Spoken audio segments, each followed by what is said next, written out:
ఎవరైతే ప్రజలు ఒక సమాచారాన్ని మీకు అందిస్తారో, ఆ సమాచారం అందిస్తున్నప్పుడు మీరేం చూడాలి? వాళ్ళు విన్నారా ఆ సమాచారాన్ని? ఉదాహరణకి మీకు ఒక జాబ్ గురించి చెప్తున్నా, ఒక 50,000 కడితే మీకు జాబ్ వస్తుందన్నా ఒక ఇన్ఫర్మేషన్ మీరు ఇచ్చారు. నువ్వేం చేయాలి? దాన్ని నమ్మకుండా నాలుగు ప్రాసెస్లో నువ్వు దాన్ని చూడాలి. ఫస్ట్ ప్రాసెస్ ఏంటి? అది వాళ్ళు చూసారా? నెక్స్ట్ అది విన్నారా? తర్వాత దాన్ని తాకారా? అది ఎక్స్పీరియన్స్ అయ్యారా ఫస్ట్?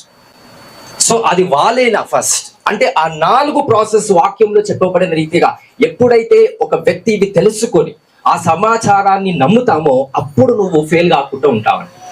ఎందుకు మనం మోసపోతూ ఉంటామంటే యేసు ప్రభు చెప్పిన వాక్యం మనకి తెలియదు కనుక, దేవుని వాక్యం మనం సరిగా పాటించట్లేదు కనుక, సరి అయిన వివేకం మనకి లేదు కనుక వీఆర్ డిసీవ్డ్.